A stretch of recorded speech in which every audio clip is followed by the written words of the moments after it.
हमारे पास numerical number 4 के अंदर जो डेटा दी गई है या जो सवाल पूछा गया है वो ये है कि आपने रेंज फाइंड करनी है। Show the range of projectile. Projectile की वो रेंज शो करें एट कॉम्प्लीमेंट्री एंगल्स पर are same with example. Complementary angles पर रेंज जो है वो सेम होती है, वो आप शो करें कि किस तरह सेम होती है। अब सबसे पहले तो हम ये देखें कॉम्प्लीमेंट्री एंगल्स किस तरह हम उनको शो करेंगे। हम क्या करेंगे कि एक तरफ से एंगल लेंगे, जनरल एंगल, और दूसरी तरफ से उसी एंगल की हम लेंगे कॉम्प्लीमेंट एंगल। फिर हम देखेंगे कि दोनों एंगल्स की जो रेंज है वो बराबर आ रही है या नहीं। लेकिन उससे कबल हम ये चीज़ समझें कि जो कॉम्प्लीमेंट है आखिर वो क्या चीज़ होती है। कॉम्प्लीमेंट एंगल का मतलब ये होता है कि वो एंगल्स 90 के अंदर ही लाई करें। अब अगर आपके पास एंगल 10 डिग्री है तो इस 10 डिग्री एंगल का जो कॉम्प्लीमेंट एंगल होगा वो किस तरह निकालेंगे आप? 90 में से 10 निकालेंगे, करेंगे तो आपके पास आंसर आया 80। इसका मतलब हुआ कि 10 डिग्री का जो कॉम्प्लीमेंट एंगल है वो 80 डिग्री है। इन द सेम वे अगर आपसे ये पूछा जाए कि 30 डिग्री का कॉम्प्लीमेंट एंगल क्या होगा, तो आप कहेंगे 90 माइनस 30। 90 में से जब आप 30 निकालेंगे आपका आंसर आएगा 60। तो 30 डिग्री का जो कॉम्प्लीमेंट होगा वो होगा 60 डिग्री। इसी तरह से आपसे अगर पूछा जाए कि 40 डिग्री का कॉम्प्लीमेंट क्या होगा, आप 90 में से 40 को माइनस करेंगे तो जितना आंसर बचे वो आपका कॉम्प्लीमेंट होगा। जो आंसर बचेगा वो है 50। तो 40 डिग्री की जो कॉम्प्लीमेंट एंगल है वो है 50 डिग्री।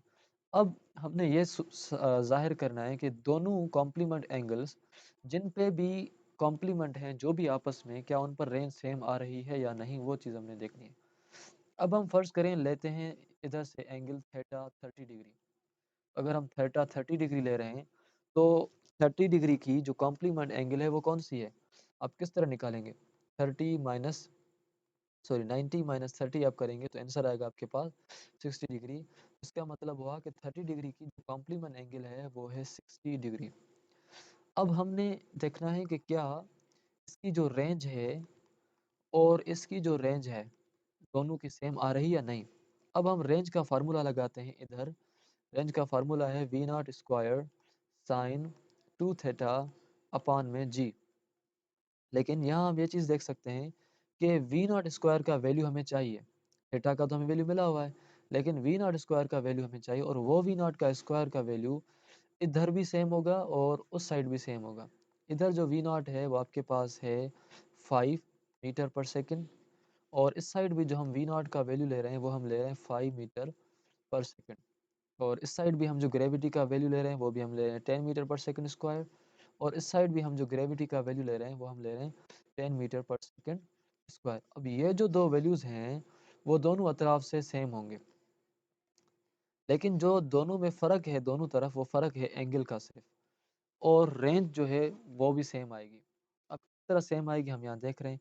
आर हमने यहाँ लिख दिया, वी नॉट स्क्वायर का वैल्यू हमने पुट करना है। वी नॉट का जो वैल्यू है वो है 5। इनमें साइन 2 थीटा हमने लिखना है। साइन 2 तो हमने लिख दिया, लेकिन थीटा का हमें वैल्यू मिला हुआ है, और थीटा का वैल्यू हमारे पास यहाँ है 30। इसी तरीके से हमने उसको डिवाइड किया इसके साथ। और ग्रेविटी का जो वैल्यू हमें मिला हुआ है वो 10 है। अगर नहीं भी मिला होगा तो भी आप लिखेंगे, क्योंकि ग्रेविटी जो है वो खुद ब खुद आपने लगानी होती है, और यहाँ वेलोसिटी भी आप अपनी तरफ से लगाएंगे। आर इज इक्वल टू, अगर हम 5 का स्क्वायर करेंगे तो हमारे पास आंसर आता है 25 मल्टीप्लाइड बाय साइन 2 को जब हमने 30 के साथ मल्टीप्लाई किया तो आंसर आया 60, और डिवाइड हमने उसको किया 10 के साथ। अब हम ये कर रहे हैं कि साइन 60 का वैल्यू हम निकाल रहे हैं। साइन 60 का वैल्यू जब हम कैलकुलेटर के ऊपर निकालते हैं तो हमें जो वैल्यू मिलता है साइन 60 का, 60 हमने लिखा और उसके साथ हमने ट्रिग्नोमेट्रिक रेशियो लिखा कि साइन साइन 60 का वैल्यू हमें मिलता है, साइन 60 का वैल्यू हमें मिलता है 0.866।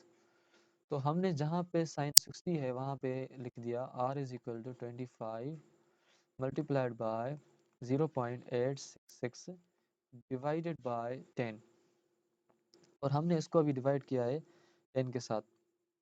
अगर हमने इसको 10 के साथ डिवाइड किया है तो अब हम सब वैल्यूज़ को डिवाइड करते हैं। 0.866 मल्टीप्लाइड बाय 25, जब हमने इसके साथ मल्टीप्लाई किया तो हमें वैल्यू आया 21, और 21 को हम डिवाइड किया 10 के साथ, तो हमें वैल्यू मिला 21.16। तो रेंज हमें मिली है 2.16, और रेंज जो है हमारी डिस्टेंस होता है हॉरिजेंटल, तो इसी वजह से हम इसको लिखेंगे 2.16 मीटर।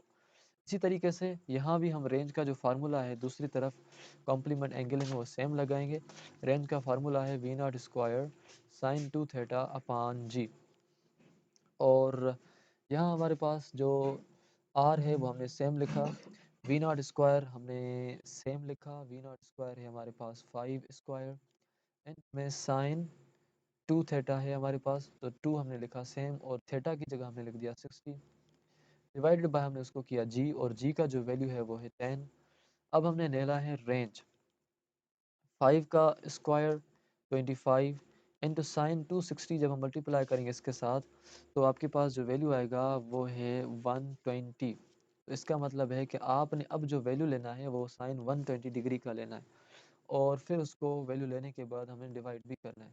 अब हम ये देखें कि साइन 120 का जो वैल्यू है वो क्या आता है, साइन 120 डिग्री का वैल्यू यहाँ हमारे पास है 120, हम लिखेंगे और उसका हम लेंगे साइन, तो हमें वैल्यू मिला है 0.866। यहाँ भी 0.866, जो भी कॉम्प्लीमेंट एंगल्स होती हैं उनका वैल्यू ट्रिग्नोमेट्रिक में सेम आता है, इसी वजह से यहाँ भी सेम आया है। तो R is equal to 25 multiplied by 0.866 divided by 10, जब हमने किया तो हमारे पास वैल्यू इसका भी यही आया 2.16। हॉरिजॉन्टल डिस्टेंस है रेंज, इसी वजह से हमने यहाँ लिखा मीटर। तो यहाँ आप देख सकते हैं कि दोनों तरफ से जो रेंज का वैल्यू आया है वो आपस में बराबर है। तो हम ये कहेंगे कि इस मीन्स के कॉम्प्लीमेंट एंगल्स के ऊपर जो रेंज आती है वो सेम आती है। अब आपने क्या करना है, आपने वैल्यू लेना है 10 का और 80 का, आपने वैल्यू लेना है 40 का और 50 का, इसी तरह आपने वैल्यू जो है वो मुख्तलिफ लेने 50 के और 40 के। हर एंगल पर जो भी कॉम्प्लीमेंट एंगल्स होगी उनके ऊपर वैल्यू सेम आएगा।